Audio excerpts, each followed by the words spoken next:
I'll talk about how people hold or HODL and what HODL is.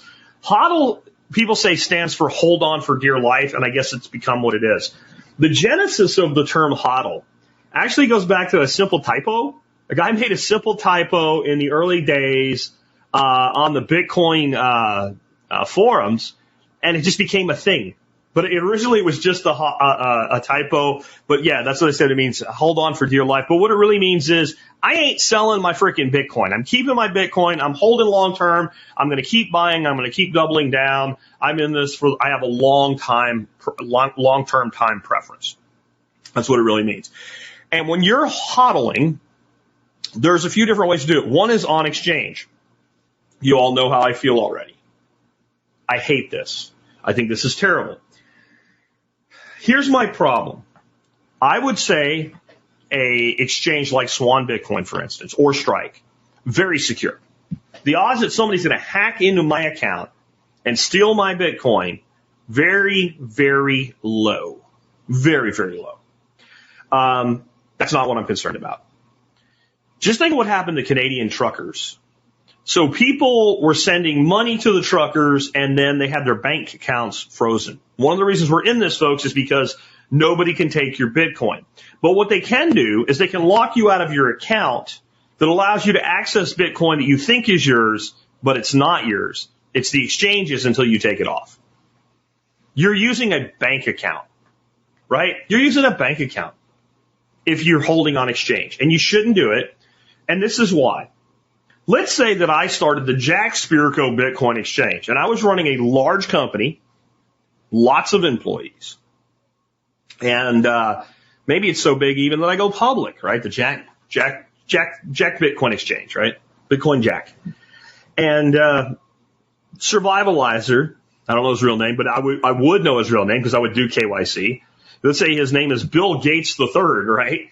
And he sets up an account, and he gives me his credit card and a bank account, driver's license, SSN, all of that stuff. And he has a proper account. And the United States federal government says, we need you to freeze Survivalizer's account. You might think, being the crazy, raving, anarcho-libertarian that I am, I would say, hey, government, here, big old middle finger. I would not. I would freeze his account if I was in that business. And the reason is, number one, I'm not going to Club Fed and going to prison. Number two, you remember all those investors and employees and all? I'm not having my entire concern shut down. I don't have that business. I wouldn't go into that business. I don't want to be in that business. But when you go into that business, you agree to play by the system's rules. So you can bet that if I would do it, the CEO of Coinbase is going to do it. The CEO of CoinEx is going to do it, or Swan or Strike or Bittrex, Bitfinex, whatever. They will shut you down if they receive the proper paperwork that says to shut you down and lock up your account. So I already mentioned that these exchanges, sometimes when there's big turmoil in the market, like, it might not even be malicious. It just might not work, and you might need your money at that point. That's why I recommend having more than one account for buying. But it's just bad. You shouldn't do it. And you'll notice something. When you hold on these exchanges, you don't have a backup phrase.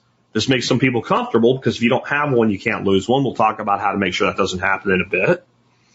But that means you don't hold your keys to the coins, so they're not yours. There's a saying we have in privacy, right, when we talk about keeping your data private. And people say, well, it's private, but you're using like Amazon Web Services or Google Drive or something like that. It's not private then, because there's no such thing as the cloud. People say, my data's in the cloud. No, dude, there's no cloud. There's only somebody else's computer. When you store your data, your pictures, whatever, on Google Drive or any service like that, there's a computer somewhere and your data's on it, and you don't have the computer. You don't possess the computer. It's not in your hand. And what that means is, well, it's not your computer. It's their computer. With cryptocurrency, if you don't have what's known as your public key, which is that public address, when you say send me money and somebody takes that address and copies it, pastes it, or scans it and sends you Bitcoin, you can't keep that private, then no one can get money to you, right? Now, you might want to keep it not associated with you personally by name.